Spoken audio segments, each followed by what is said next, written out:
Capítulo de número 7. Capítulo de número 7. Glória a Deus. Evangelho segundo escreveu o evangelista Mateus, capítulo de número 7, versículo 1 a seguir, que diz assim: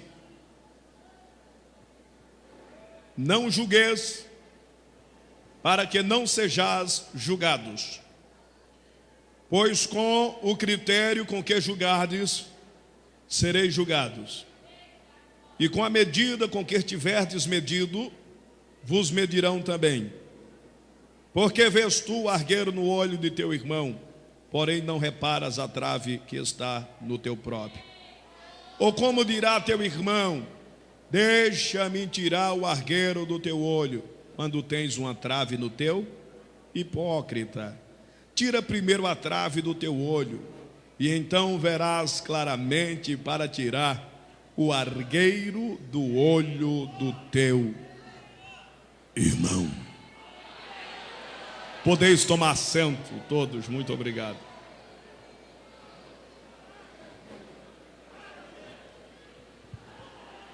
Senhores,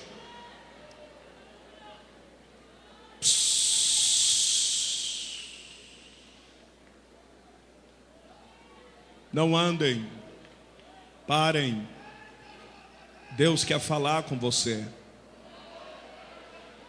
Senhoras e senhores, dado a leitura bíblica pela qual eu fiz questão de relatá-la e ler, aprazível aos nossos olhos, o capítulo 7 do Evangelho de Jesus Cristo, segundo escreveu o evangelista Mateus, há sempre uma pergunta e uma interrogação.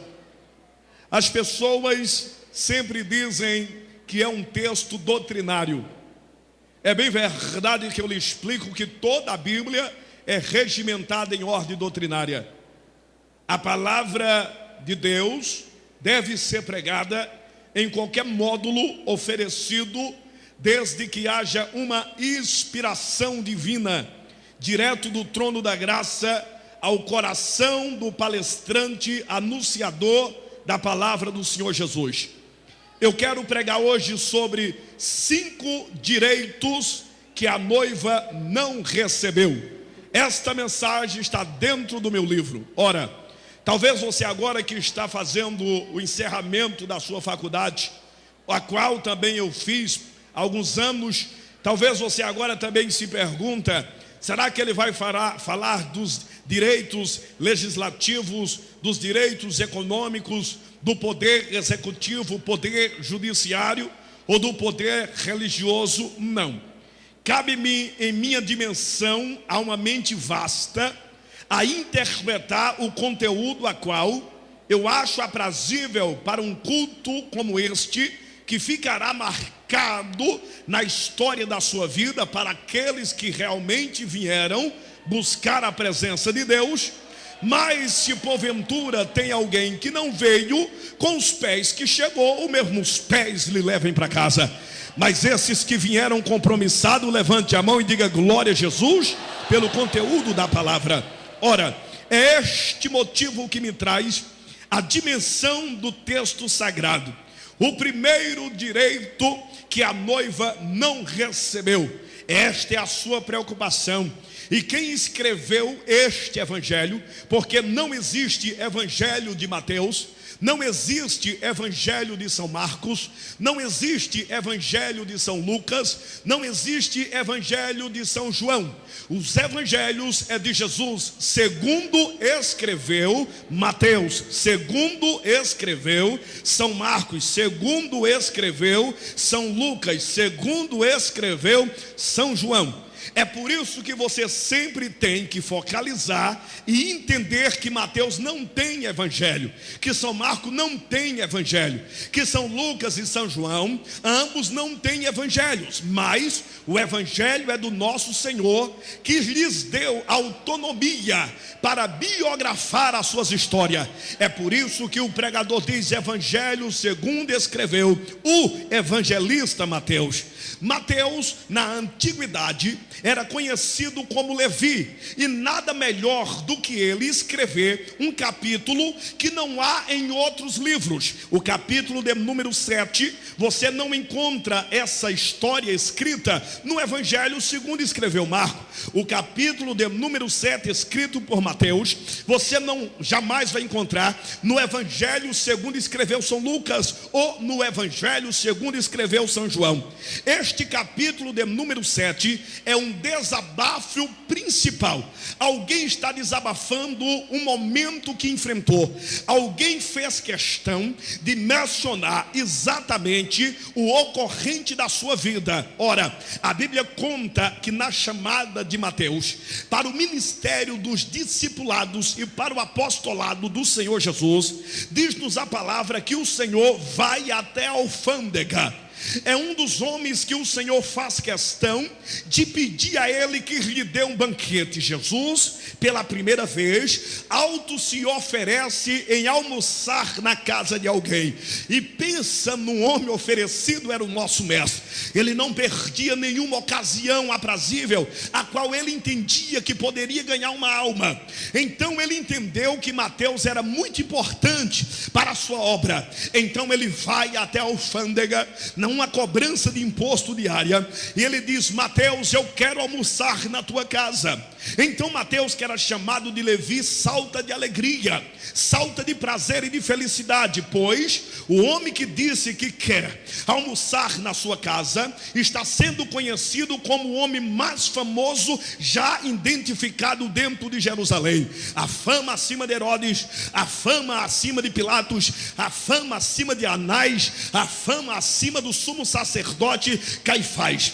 Então Levi prepara um grande banquete. Neste banquete, perceba-se que há de se reunir o seu inimigo rival. Quem é o inimigo rival de Levi, pastor? Queira você entender, Mateus. Quem é o inimigo rival dele? Apóstolo São Pedro. Aí você me diz: pastor, por que é que Pedro é o inimigo rival de Mateus? Porque Pedro era o maior pescador da época e tinha empregados ao seu favor, principalmente encarregado da pescaria, seu irmão, cujo nome se chamava André. Ora, o maior ódio de todos os pescadores era olhar olho a olho, cara a cara, para um cobrador de imposto. Todos os pescadores odiavam os cobradores de imposto. Todos os pescadores vomitavam, cuspia no rosto de um cobrador de imposto. Agora Jesus coloca a moeda versus moeda sentado na mesma mesa. Jesus coloca a ira e o ladrão, Pedro, que odiava Mateus, sentado na mesma mesa. Os fariseus, entendendo que Pedro não ia muito com a cara de Mateus, começou a cutucar o sentimento agressivo de Pedro, porque Pedro era um homem sanguíneo, Pedro era um homem temperamental. É por isso que você lê a história, quando acontece aquelas interrogações, de repente os fariseus dizem: não é este o homem que é tão justo e está sentado na mesa dos pescadores? Eles estavam colocando Mateus como o maior bandido da época, que era exatamente um judeuzinho de meia tigela, que se via tanto aos romanos quanto também aos judeus. E como Pedro era nascido dentro da Judeia, odiou a atitude de um patriota da mesma terra. Então naquele momento Jesus percebe que Mateus está completamente atingido por palavras de fariseus, está sendo menosprezado. Então Jesus chama agora em particular os fariseus mais sábios para lhe fazer uma pergunta. Aí Jesus, na sua sabedoria, lhe pergunta: senhoras e senhores, neste momento querido, preste minha atenção. Eu quero fazer uma pergunta a vós todos. Quando no hospital se faz alguém a entrar, quem é que deve procurar os médicos? Os sãs ou os doentes? Eles levantaram a mão como se a pergunta fosse fácil de tirar, como numa escola, no primeiro ano, no segundo, no terceiro e no quarto, e disseram: os doentes precisam de médico. Acertamos? Jesus disse bem, porque os sãs não precisam de médico. Da mesma forma, este Mateus, que vocês provocaram um mal-estar no almoço da sua casa, ele está doente, ele precisa de médico, ele não está são. Jesus tira da mente de Pedro aquela coisa ruim, aquele mal-estar, aquele sistema ao contrário. E quando Mateus se torna apóstolo do Senhor, ele faz questão, quando ele se torna evangelista, ele se faz questão de escrever essa história de não julgueis, para não ser julgado, porque ele sentiu na pele o dia em que uma cúpula de Satanás ficou em cima como gaviões tentando massacrar a sua vida.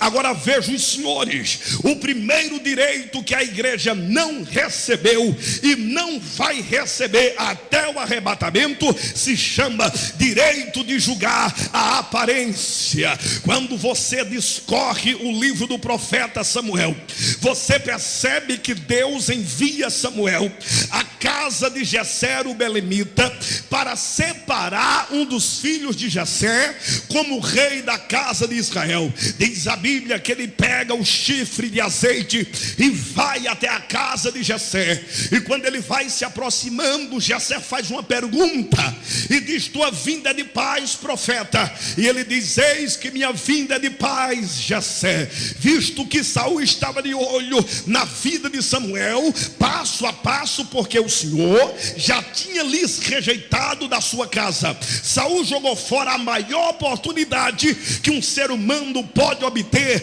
da parte do Senhor. Aí diz a Bíblia que o homem segundo o coração de Deus, que já era Davi, foi agora buscado pelo Senhor. Deus disse: achei Davi no meio dos rebanhos, no pasto, cuidando de ovelha, segundo o meu coração. E quando Samuel chega na casa de Jessé, Samuel logo lhe diz: o Senhor vai separar um dos teus filhos para ser rei da casa de Israel. A maior felicidade de um pai é ter seu filho com o nome na escala magistral, aonde a sua história será registrada.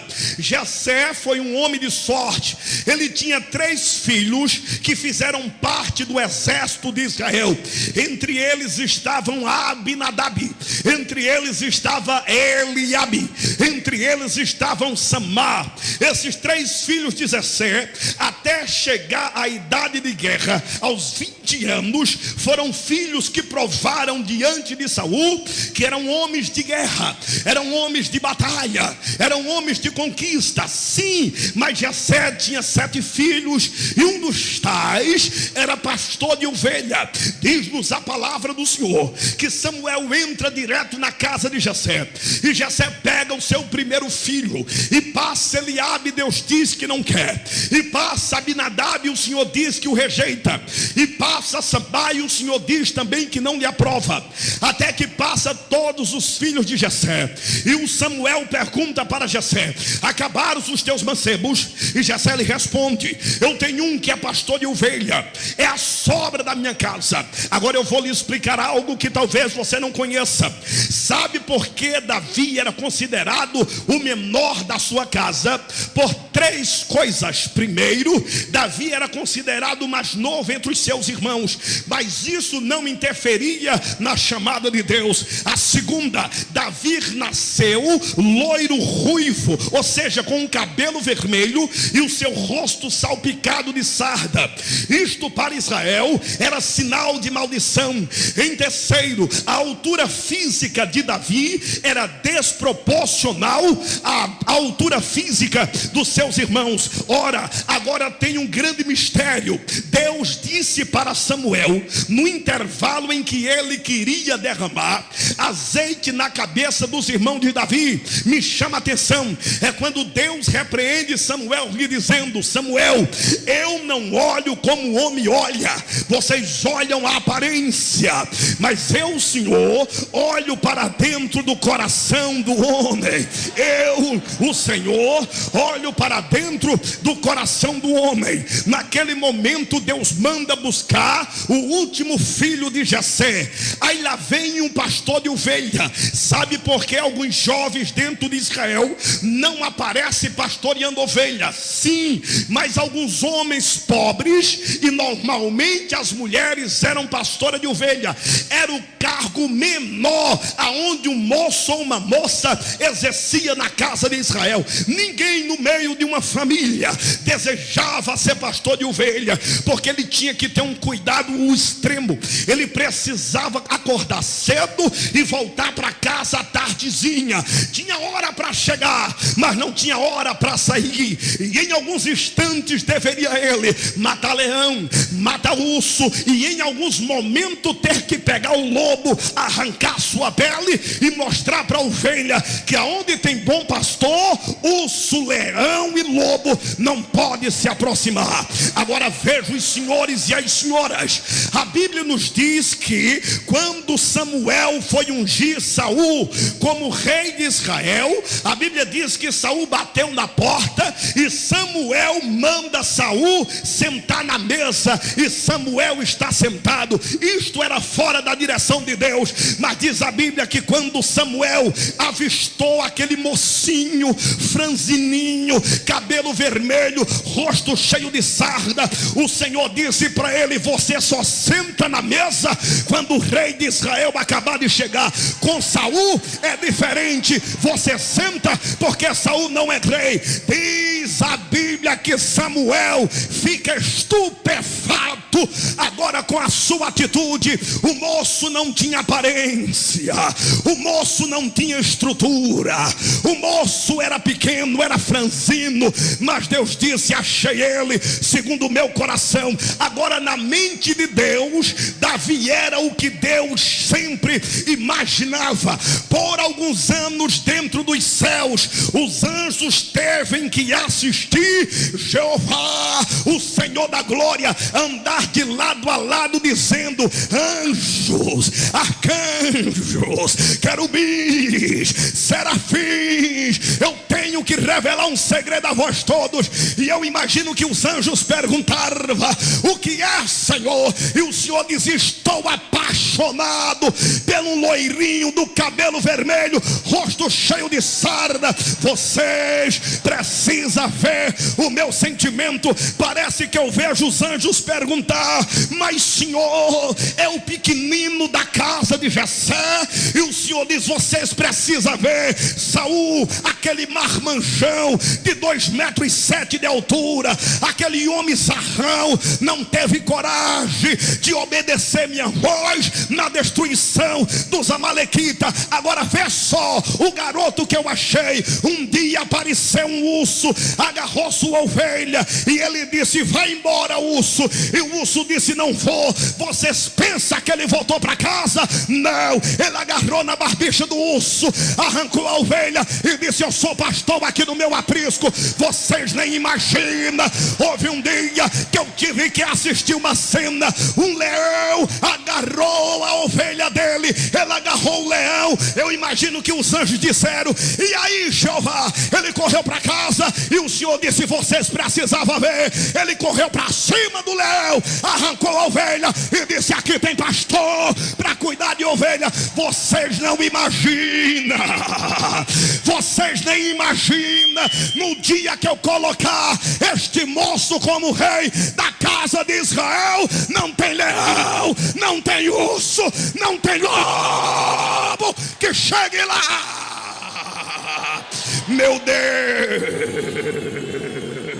meu Deus. Deus. A igreja não recebeu o direito de julgar. A aparência engana, a formosura engana. Se a aparência falasse muito, Absalão, o moço mais bonito do planeta Terra, a Bíblia diz que o filho de Davi, Absalão, ele tinha um cabelo longo, grande, e todo final do ano Absalão amarrava ouro nos cachos dos seus cabelos, e as moças de Israel disputavam entre elas e diziam: será o meu marido? Viu que deu a beleza de Absalão, arrancou o pai do trono.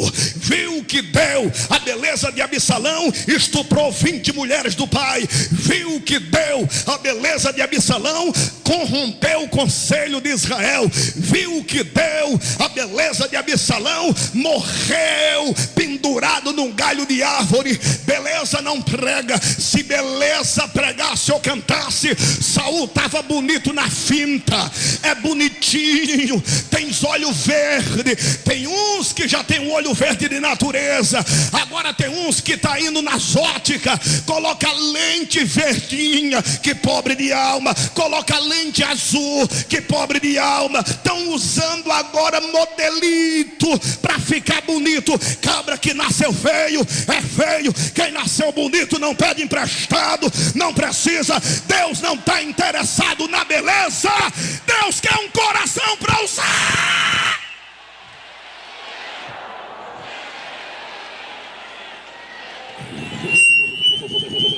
Pegue na mão do seu irmão, isso aqui vai virar uma panela de pressão. Aleluia, aleluia. Diga para ele: Deus não está interessado na sua beleza. Não. A igreja não recebeu o direito de julgar a aparência. O segundo direito que a noiva não recebeu é o direito de julgar a consciência. No segundo livro do profeta Samuel, capítulo de número 10, a Bíblia diz que um dos grandes amigos de Davi, rei de Amon, cujo nome se chamava Naás, o rei Naás veio a falecer. Aí diz a Bíblia que seu filho Hanun reinou em seu lugar. Deus agora permite o coração sentimental de Davi. Pensa no Davi que tinha um coração grandão, coração de amor. Davi viu que um filho perdeu o pai. Aí Davi arrumou bastante presente. Davi agora convenciona vários presentes, chama seus servos e diz assim: ide à casa de Naás e dai ao filho Hanun, seu filho que está em seu lugar, e fala para ele que eu estou condoloso do meu coração.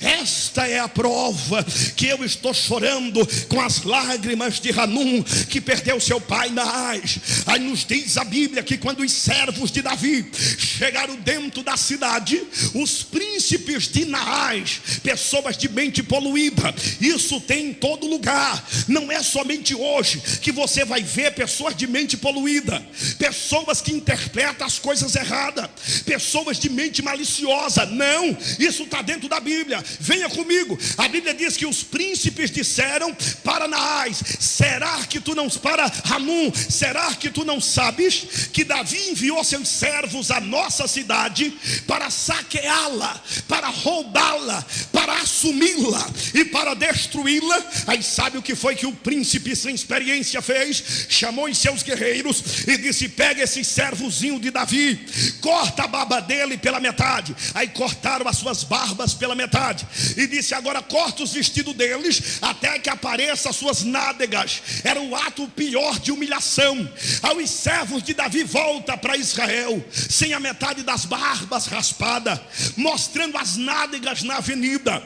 Aí Davi manda perguntar o que foi que aconteceu, porque é que eles foram com barbas e voltaram pela metade. Eles foram com vestidos longos e agora estão andando seminus na rua.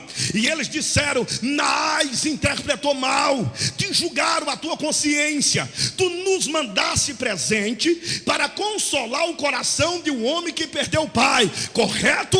Ele disse: correto. E o que foi que interpretaram? Estão dizendo que a gente foi para lá para pesquisar a terra, para examinar a terra, e que tu em breve vai possuir a terra. Meu Deus, que julgamento estranho. Davi não mandou ninguém para roubar a terra. Davi não mandou ninguém para tirar nada deles. Davi mandou para consolar. Mas existem pessoas de mente maliciosa, pessoas que querem assumir o lugar de Deus e entrar dentro da nossa consciência. Você sabia que a Bíblia condena qualquer julgamento sem que as obras sejam feitas ou consumadas? Nem pastor convencional, nem pastor internacional, nem obreiro local, nem dirigente de ciclo de oração, nem líder de jovem tem o direito de julgar a mente de alguém sem que as obras deles já sejam consumadas. O pecado passa a ser pecado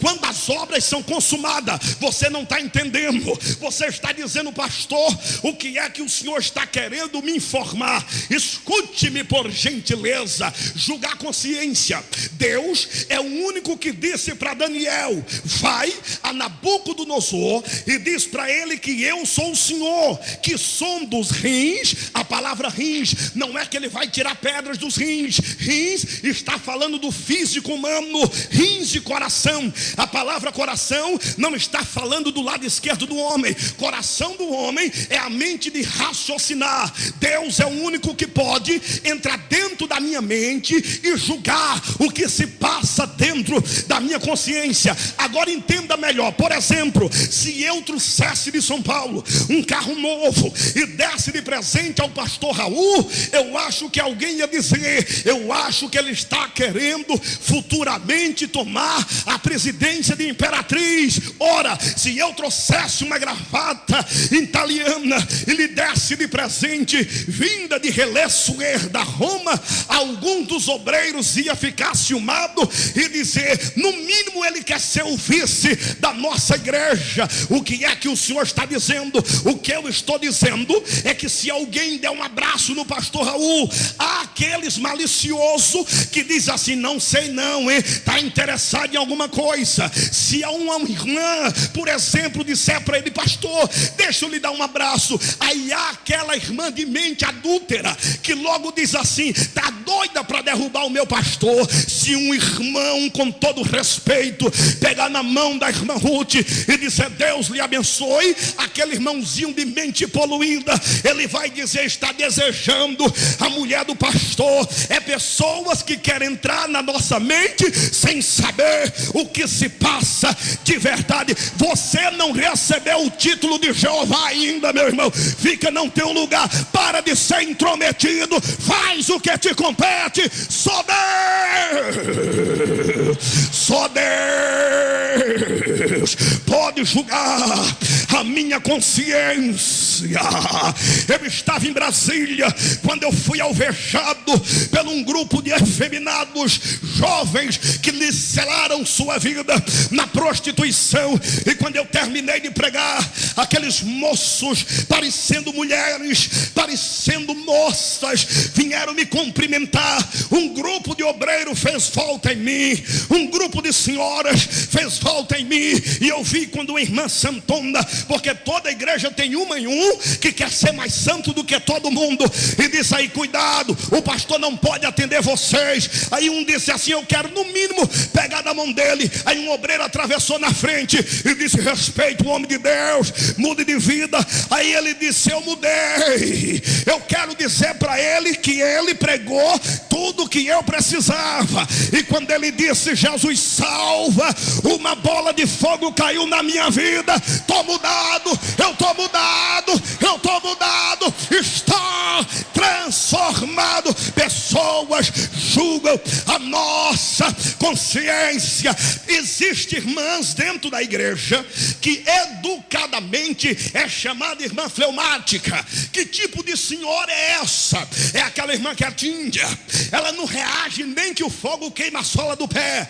Mas isto não me dá o direito de dizer que ela é gelada espiritualmente, porque o sistema humano, cada um Deus criou mencionada uma reação. Tem uns que pula, dá cambalhota. Tem outros que rola, dá aviãozinho. bonzinho, tem uns que vira Mega Man, Superman, Super-Homem, mas tem outros que é quietinho. Aí aqueles que são bem avivadinhos, diz assim: olha lá o cru, olha lá o gelado, não é não. Se ele fosse cru, ele não viria para a igreja. Se ele fosse gelado, ele não viria. Esta é a forma dele adorar o Senhor. Agora, se você crê nesta verdade, levante a tua mão para cima. Oh, meu Deus!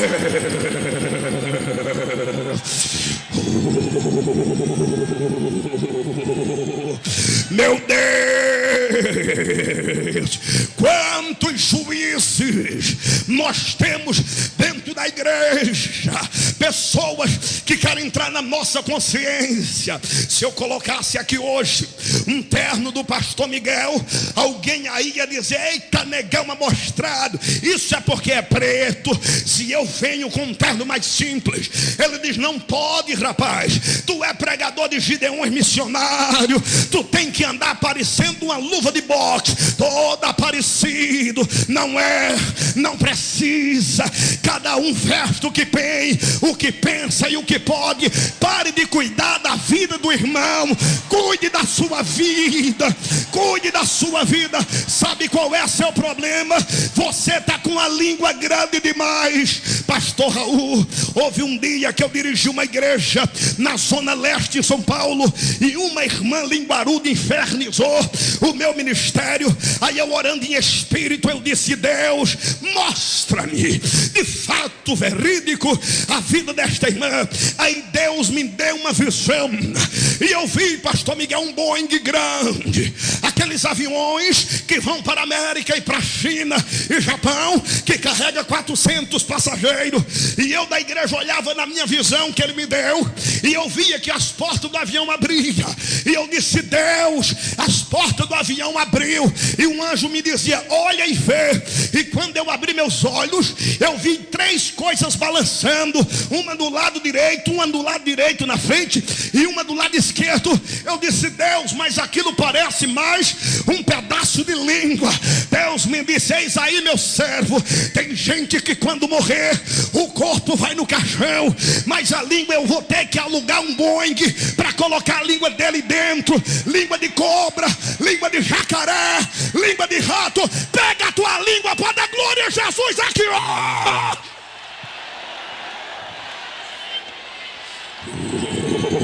Cadê os crentes pentecostal? Cadê?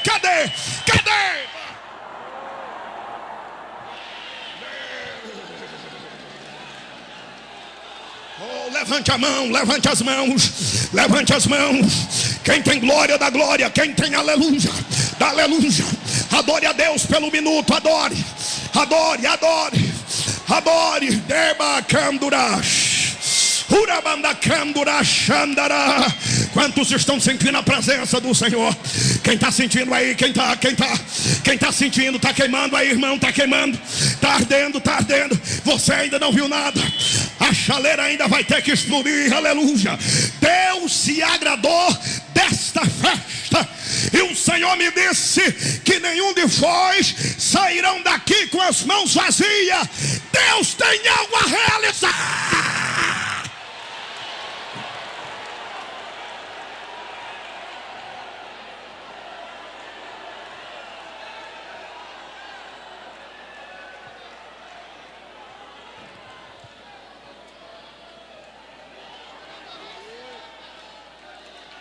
Levante a mão direita para o céu.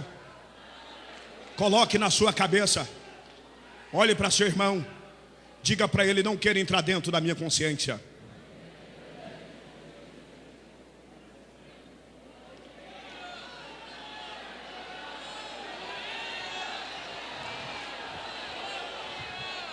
Terceiro direito que a noiva não recebeu: direito de julgar as obras. Diga: direito de julgar as obras. Nem todos falaram porque estão em dúvida da veracidade da Bíblia. Eu não posso julgar as obras de ninguém, porque eu sou de carne, estou na mesma feição da queda de outrem. O único que pode julgar está ali em cima aberto: a palavra. A palavra. Jesus Cristo estava indo a Sicá. Diz-nos a palavra do Senhor que antes de chegar em Sicá, o texto do Evangelho do Senhor, segundo escreveu João, era necessário passar por Samaria. Aí diz a Bíblia que propositalmente cansado estava Jesus. Aí Jesus Cristo, na sua inteligência, na mega ciência espiritual, Jesus, percebendo que os discípulos meses antes tinham entrado em Samaria por desobediência e quase foram assassinados, Jesus chama-os e diz: ide à aldeia comprar pão. Propositalmente, não ficou nem João, nem Pedro, nem Tiago, nem André, nem Filipe, nem Tomé, nem Judas, nem Bartolomeu, nenhum dos 12 ficaram. Pela primeira vez, Jesus está solitário ao meio-dia. E ele senta-se exatamente numa cisterna chamada Poço de Jacó. Aquele Poço de Jacó, um poço de quase 30 metros de profundidade, fez ele, Jacó, para dar seus filhos de beber e aos seus animais. Jesus sabia, na sua onisciência, que todos os dias uma mulher de vida alheia, ela ia na beira do tanque tirar água. Jesus sabia que aquela mulher todos os dias tirava água para dar seus filhos. Ele está sentado quando o relógio bate o tic-tac da meio-dia. Lá vem uma mulher com roupas grandes, seu rosto fechado. Quando ela se aproxima, ele está suspirando com a boca ressecada. Ele diz com toda educação e com todo respeito: mulher, dai-me de beber.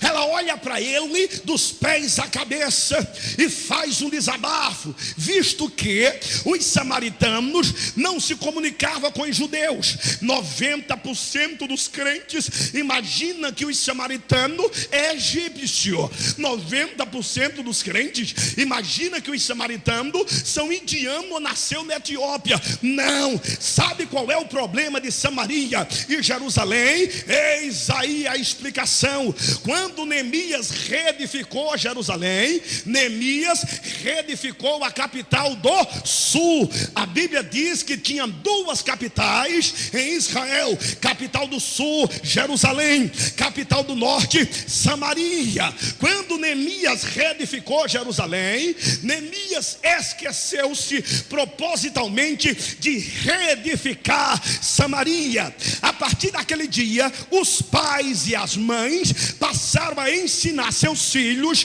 que os samaritanos não eram mais irmãos dos habitantes de Jerusalém. É por isso que a Bíblia denota uma história em um vazio isolado. Ora, era um irmão. Agora, só de raiva, os samaritanos passaram a ser o povo mais diferente. As mulheres casavam o tanto que bem queria, ficava com tanto de homem como bem queria. Os homens de Samaria não gostavam de sacerdote, e nenhum sacerdote de Jerusalém jamais se atreveu a entrar dentro de Samaria sem a ordem da corte romana, senão o povo samaritano matava. Os discípulos foram um dia, quase morre.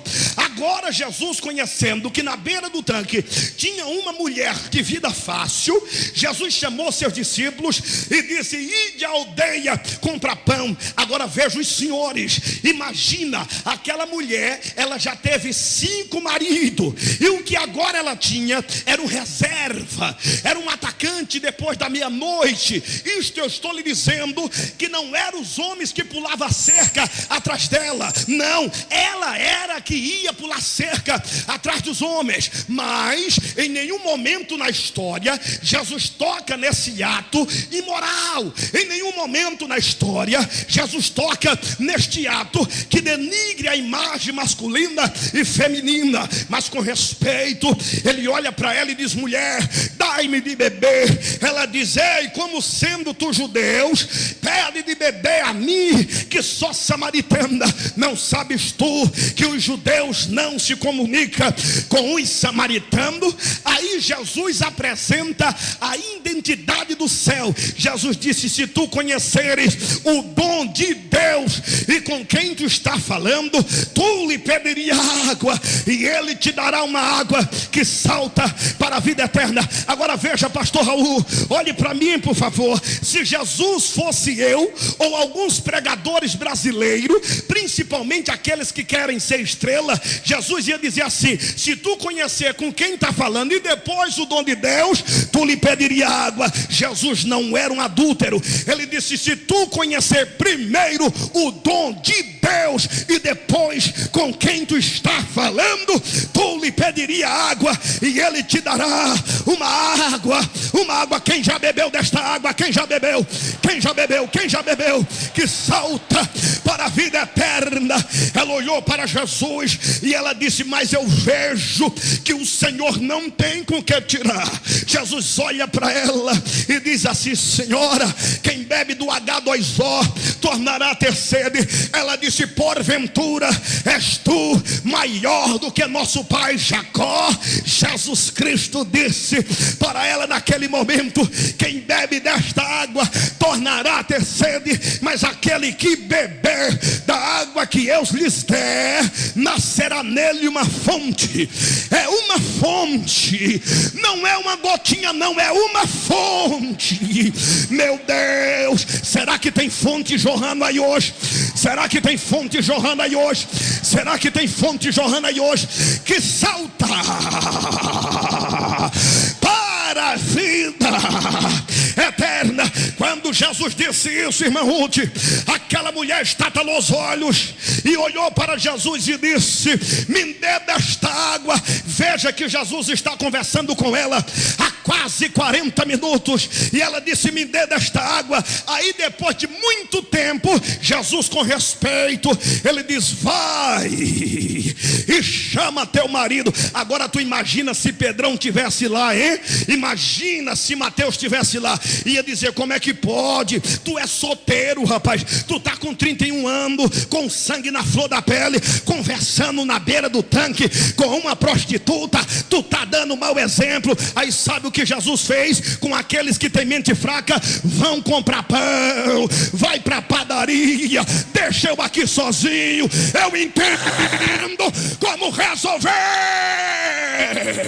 Jesus entende, Jesus entende, Jesus me entende do jeito que eu sou, Jesus te entende do jeito que tu és. Deixa jogar pedra em você, deixa falar mal de você, isso aí é quem não tem o que fazer. Jesus entende você do jeito que você é. Entende? Meu Deus, levante a mão direita para o céu, para o céu, para o céu, para o céu. Diga bem alto: Jesus me entende do jeito que eu sou. Aleluia. Diga mais forte: Jesus me entende do jeito que eu sou. Rabá. Moça, não saia da igreja. Jesus lhe entende do jeito que você é. Moço, não saia da igreja. Jesus lhe entende do jeito que você é. Jesus não lhe respeitou. Ele disse: chama teu marido. Imagina uma mulher que teve sim, que tem um reserva. Se é algum obreiro hoje, não ia nem chegar perto. Ia dizer: sua piranha, prostituta, chama teus amantes. Olha a inteligência psicológica do mestre. Aqueles que têm mente fraca, para a padaria comprar pão. Para mim que tenho mente forte. Porque tem gente que não pode conversar com a meretriz, que já fica: ai meu Deus, ai meu Jesus, já vou cair. Mas nem todo mundo é assim. Jesus não, meu amigo, é para rachar. Ele conversa com pelado, com roupa, sem roupa, com calçado, sem calçado. O negócio dele é alma, alma, alma, alma, alma, alma, alma. Quem acredita nisso, manda 2 glórias para Jesus de Nazaré. É alma. Jesus quer alma, meu irmão. Jesus quer alma, a alma. chama teu marido. Aí ela mesmo se entregou. Não foi ele que revelou o pecado dela, porque é muito fácil você mostrar o pecado de alguém. Agora o duro é você pecar e ser tocado. Então ele não fere ela. Aí ela disse: eu não tenho marido. Ela não mente, mas ela nega. Isso aí é verdade, ela nega. Eu não tenho marido. Jesus disse: disseste bem, porque já tiveste 5. E o atacante não é teu. O ponta de lança não é teu. O fazedor de gol não é seu. Como ele respeitou ela em todo minuto, ela caiu de joelho. Prá! E disse: já que ele me respeitou, eu vou prestar um respeito para ele. Senhor, vejo que tu és profeta.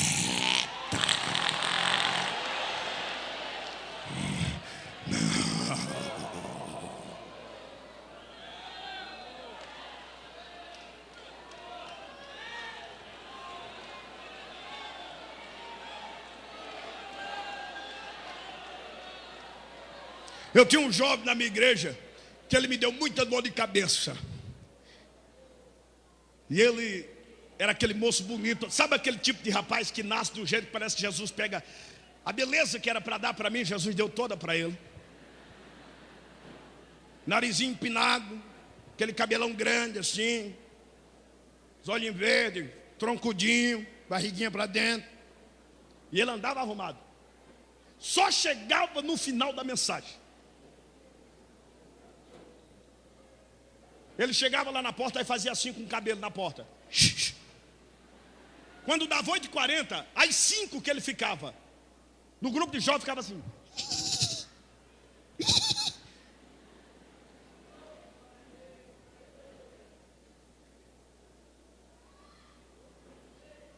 O irmão Zé Henrique, que era o porteiro, toda vez que ele chegava, o irmão Zé colocava a mão na cabeça dele e dizia: sai, demônio. Ele dizia: não, irmão, eu não sou demônio, eu sou um crente. O irmão, estou de olho em você, viu? O irmão, o porteiro ia lá no púlpito e dizia: pastor, o diabo acabou de chegar na porta. Eu dizia: meu Deus. Teve um dia que eu terminei de pregar, estava 5 moças, 5 mães, 5 pais. Pastor, queremos falar com o senhor. Disse: o que foi?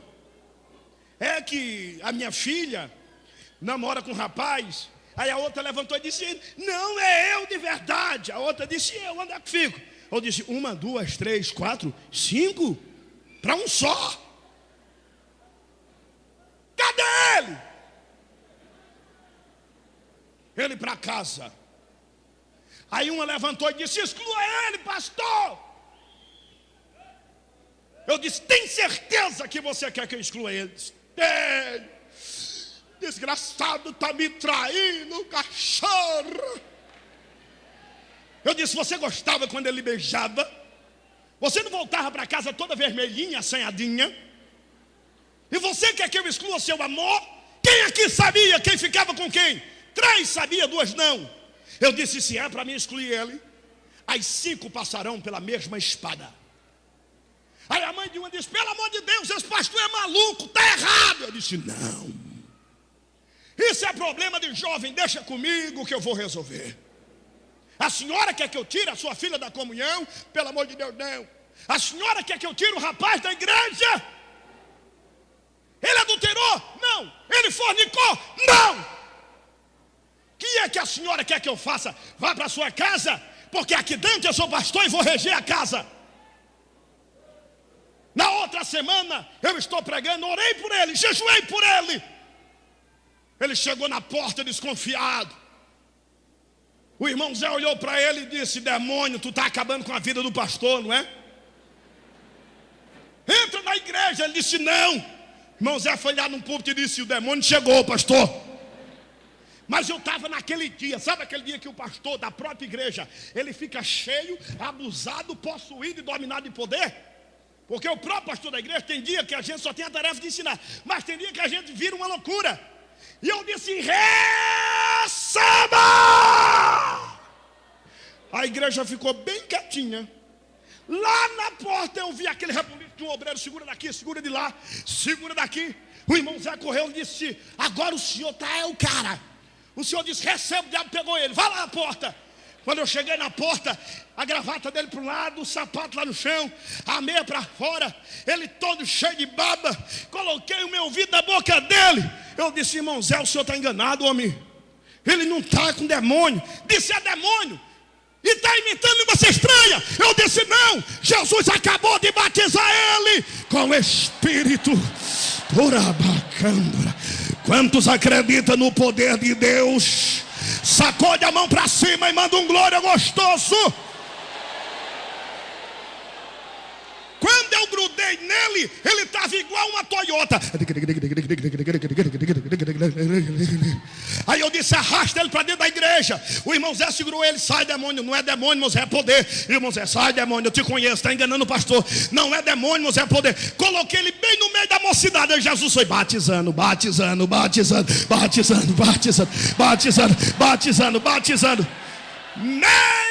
Meia-noite, vou levar ele para casa, porque o namorador está cheio. A gravata para um lado, abri uma camisa que ele estava encharcado, e ele foi assim para casa.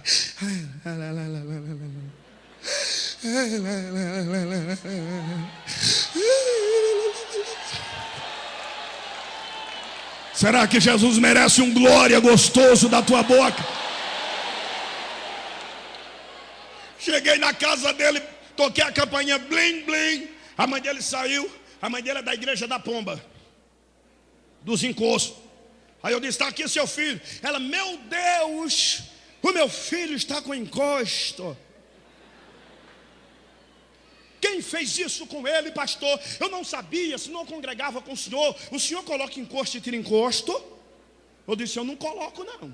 Mas quando Jesus encosta, minha senhora. Jesus está encostado aí? Jesus está encostado aí? Jesus está aí, tá, irmão?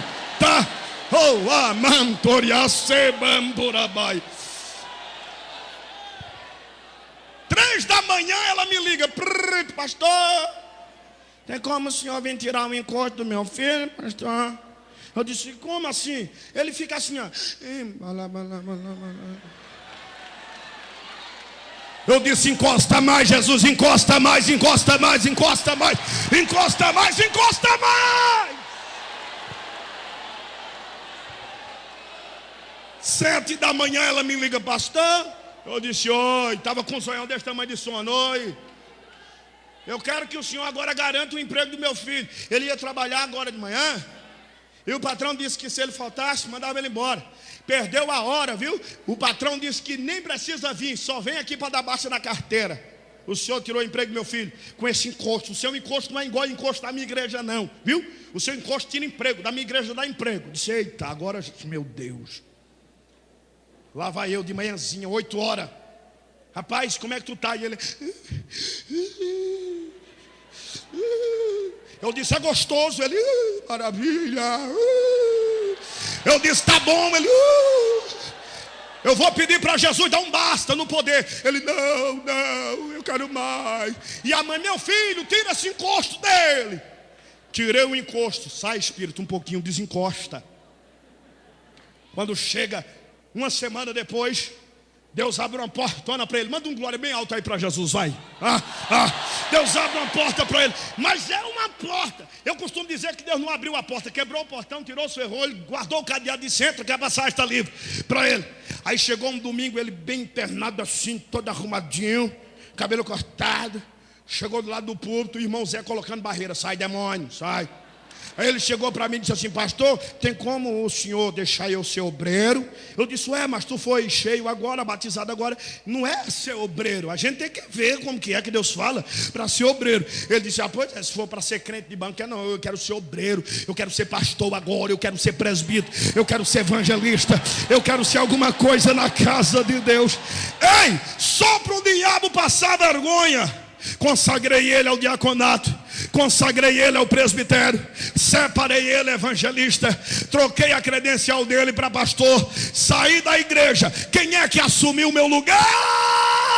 Foi ele, meu Deus.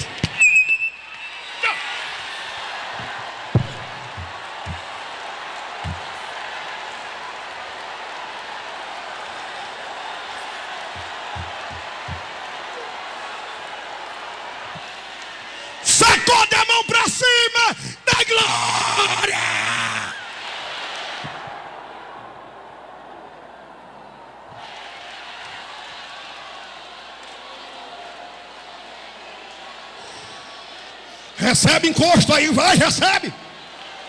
Pastor, mas não pode, deixa Jesus encostar em você. Recebe.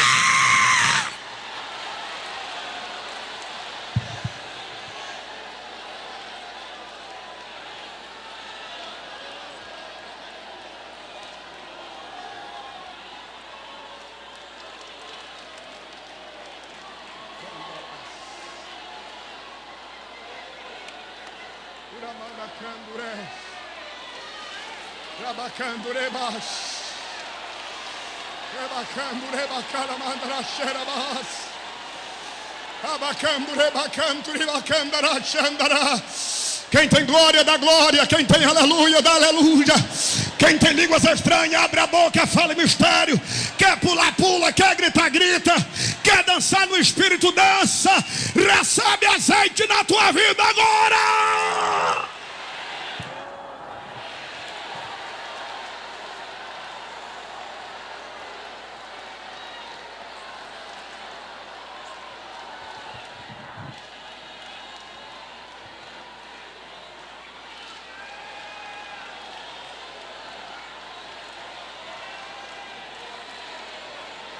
Jesus está tocando, Jesus está tocando. Sinta a glória dele aí, sinta o poder dele aí, sinta, sinta. Quem é batizado, dá rajada de mistério aí. Quem não é batizado, seja batizado agora.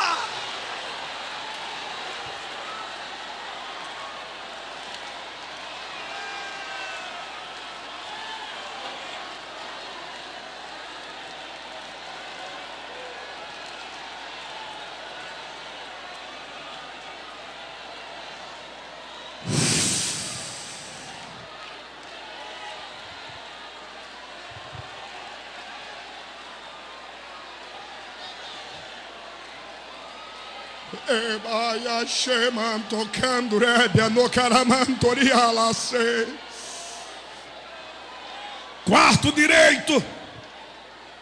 Direito de julgar a personalidade.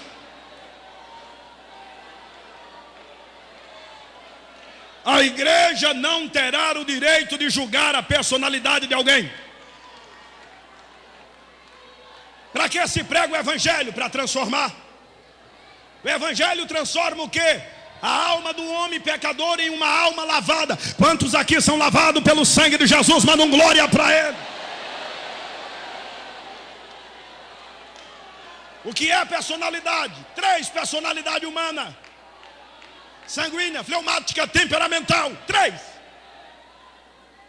Uma pessoa calma, ele segura as batalhas, ele contorna batalhas, ele firma as batalhas, ele atrai para si os obstáculos. Mas em alguns momentos, como Moisés, que era o homem da calma, há um descontrole, porque todas as pessoas que auto se controla, ele corre o risco de ser explosivo, e o explosivismo dele pode complicar ele até no seu futuro, e pode até decretar o insucesso da sua vida. Quem é sanguíneo? Pedro é o sanguíneo. Pedro tinha 2 personalidades: a temperamental e a sanguínea. Porque existem pessoas só temperamental. É o meu caso. Porque eu prego eloquente, porque eu sou temperamental. Pessoas temperamental é explosiva. Ele não sabe pregar calmo. Mas também não vou descontuar aqueles que pregam calmo, porque cada um prega de uma forma que Deus dá. Cada um prega de um jeito que Deus lhe ensinou, que Deus lhe deu. O pão é repartido da mesma forma. Basta, acima de tudo, ter a unção de Deus na vida para falar do amor de Jesus. Mas existem pessoas sanguíneas. Pessoas sanguíneas são aquele tipo de pessoas que não aguentam ouvir palavras erradas. Eles rebatem, eles vão atrás, eles tiram a prova. Se precisar matar, eles matam, mesmo na igreja. Se precisar dar um tapa no outro, ele dá, mesmo na igreja. Se precisar fazer cova, ele faz. Esse tipo de pessoa precisa auto se controlar diante de Deus. Aí você me diz: não posso julgar, pastor, a personalidade de alguém. Não, você não é Jesus. Pela palavra, cada dia, cada hora, eu vou me moldando, você vai se moldando, eu vou me controlando pela palavra. Eu achei lindo, pastor Raul tem um celular. No seu celular tem a Bíblia Sagrada inteira. E ele me disse que lê 3 vezes capítulo por dia. Isso quer dizer que um ano ele lê toda a Bíblia. E quem lê muito a Bíblia, alto tem controle pela palavra. Rege a sua vida, domina a sua vida, domina as palavras, domina as atitudes, domina a maneira de ser, a maneira de amar, a maneira de abraçar. Não distrate os irmãos, não queira ser você a pessoa mais justa da terra. Faça o que puder fazer, seja fiel, porque a Bíblia manda ser fiel. Não estou dizendo que não é para ser justo, seja justo, porque a Bíblia manda ser justo. Mas não desfaça dos fracos. Nem todos têm a mesma condição que você tem, mas a Bíblia diz: um ao outro ajudou, e ao seu companheiro disse: esforça-te. Se teu irmão está caindo, dá a mão para ele, ajuda ele a chegar no céu. Se tua irmã está cansada, está desanimada, não joga uma pedra nela. Olha lá, pecadora, não faça isso. Ela precisa de uma palavra, ela depende de um incentivo para sobreviver. Você não foi chamado para destruir o próprio irmão, você não foi chamado para destruir o próprio companheiro. O diabo está lá fora rangendo os dentes, o diabo está nos odiando. Se Deus abrir o olho de crente aqui hoje, vamos ver uma camada de demônio nos odiando. Os demônios estão com os dentes travados. Se Deus abrir nossos olhos, nós viríamos demônio na porta, na entrada da cidade. Todos eles com uma espada desembainhada para tentar impedir a chegada dos crentes. Já basta os demônios que nos odeiam. Agora o mais triste é quando alguém da própria igreja se levanta contra nós. Quando alguém da própria igreja se levanta contra a administração do pastor. Quando alguém da própria igreja não concorda com as diretrizes do pastor. Quando alguém da própria igreja quer colocar a mão aonde não foi autorizado. Cuidado, respeito é bom, tem validade. Deus não se deixa escarnecer. Eu tenho uma mensagem de Deus para a tua vida. Deus não deixará os teus inimigos puxar o teu tapete, simplesmente porque esta igreja é um império nacional. Essa igreja é uma menina desejada aos olhos de muitas pessoas. Só Deus é capaz de te tirar daqui, mas ninguém.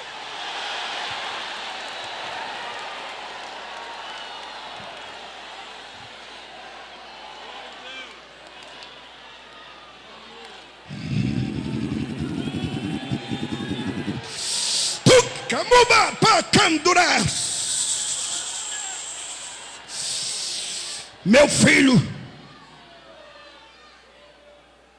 as tuas obras, nenhuma delas deixaram de ser registrada. Eu estou trilhando a tua vida passo a passo.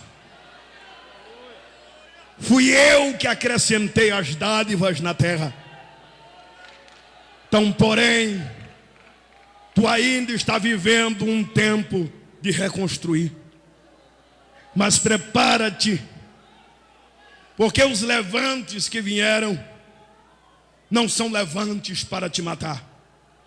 Eu permiti que assim acontecesse, porque estou preparando esta terra. Sabe, esta cidade, vou eu abalá-la com uma glória nunca vista.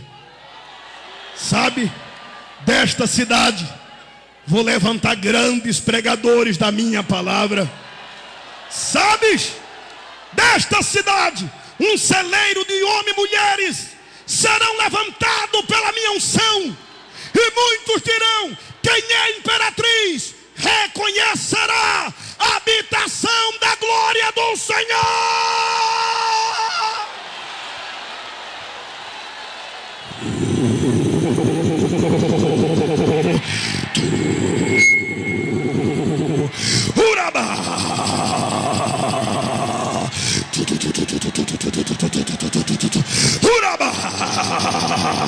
Levante a mão para adorar, levante as mãos para adorar. Amém.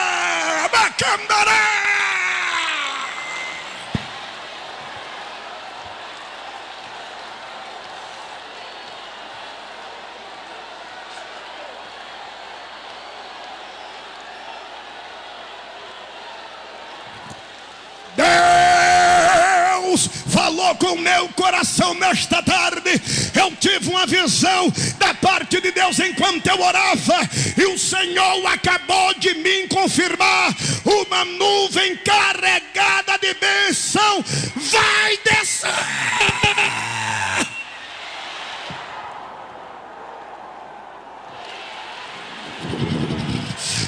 tremendo.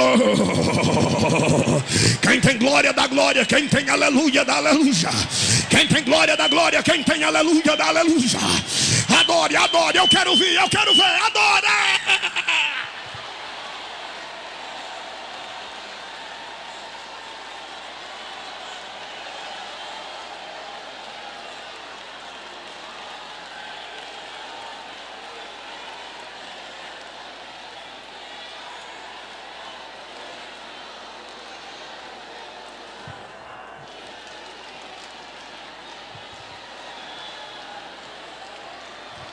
Vai tremer.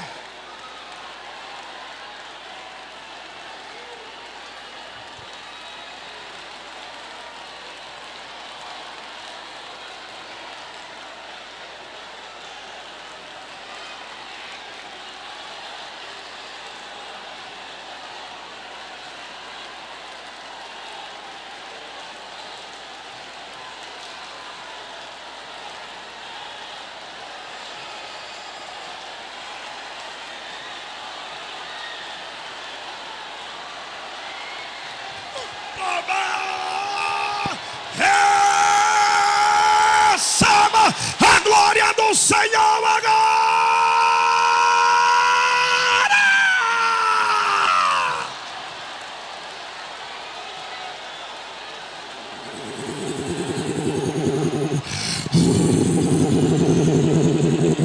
O caminhão de milagre acabou de entrar dentro da igreja. Tem anjos voando neste lugar. Receba, receba, recebam, recebam, recebam, recebam, recebam, recebam, recebam, recebam, recebam, recebam, recebam. Lá no telão, recebe, recebe, recebe, recebe agora, recebe agora, recebe agora, recebe agora, já, já, já, já. Comece a receber, comece a receber. Está tremendo, está tremendo, está tremendo, está tremendo. Adore o nome de Jesus, adore o nome do Senhor dos Exércitos.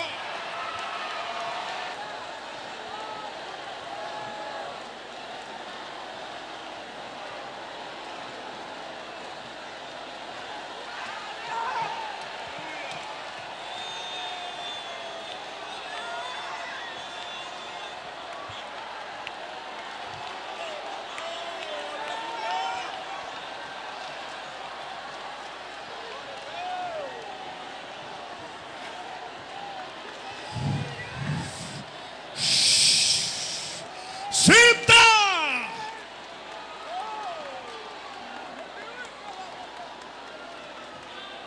Segure na mão do seu irmão agora.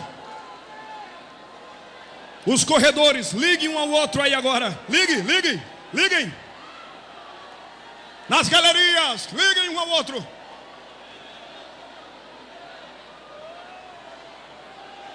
Meu Deus, o cheiro do Shekinah chegou. O cheiro do Shekinah chegou. O cetro da sua glória encheu toda a casa, toda a casa, toda a casa, toda a casa. Olha aí, olha lá. Levante a mão unida para cima, assim, assim, levante as mãos. Tire um minuto de adoração a Jesus Cristo de Nazaré. Milagres vão acontecer.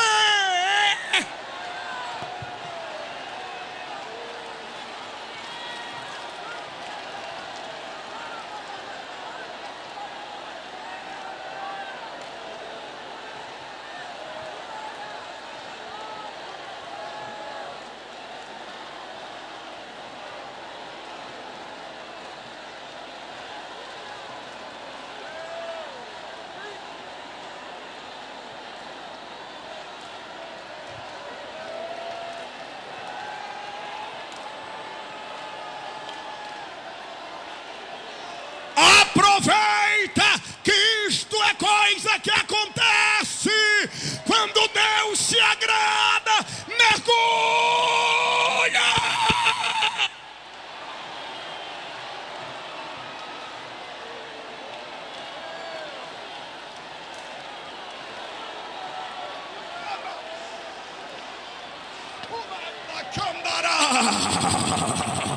Está queimando, está queimando, está queimando lá atrás, está queimando lá fora, lá na rua, lá no telão, está queimando na galeria.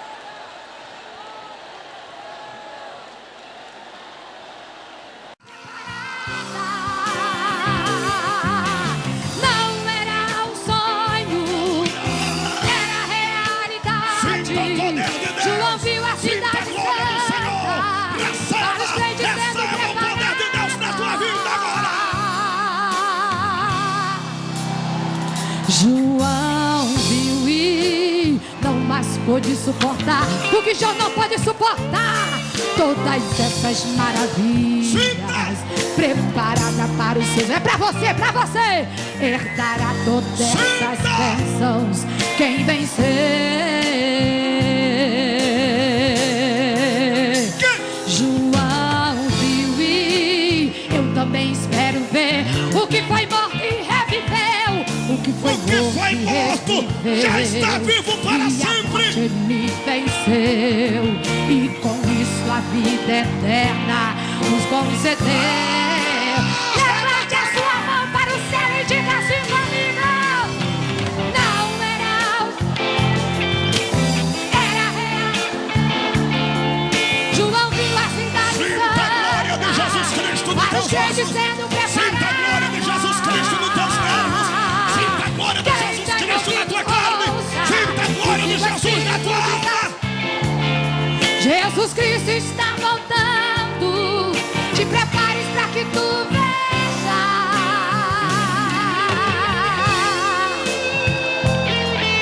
Aí vem o noivo, aí vem o noivo, aí vem o noivo, aí vem o noivo, aí vem o noivo, aí vem o noivo. Não era um sonho, era. João viu. Meu Deus. Para os crentes sendo Jesus Cristo de Nazaré. Que coisa linda. quem tem ouvidos, o que o Espírito diz. Jesus Cristo tá voltando, tá voltando, tá voltando. Te prepares para que tu. Então não me Senhor, não era o que? Realidade. Oh, para os crentes sendo preparada. Quem tem ouvidos ouça o que o Espírito diz. Jesus Cristo tá voltando, tá voltando, tá voltando. Vocês não eram. Era o quê? Realidade. Meu Deus. Que coisa E linda. pra quem? Quem tem ouvido? Quem tem ouvidos? Quem? Grite bem forte. Levante a sua mão para o céu. Grite. E diga. Tira E teu diga. grito. Tira o grito do peito e Tá voltando, canta. tá voltando. Se você tem certeza, então diga assim. Não era o quê? Realidade. Oh, para os crentes sendo preparados. Sai da frente, Satanás. A vitória é nossa. O que o Espírito diz. Jesus Cristo, Ele tá voltando, tá voltando. Te prepares pra que tu.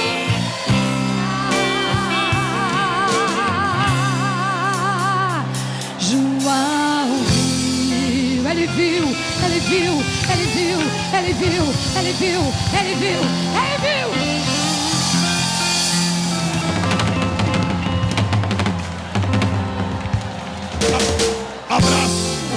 Abrace seu irmão. Abrace a sua irmã. Abrace e permaneça abraçado.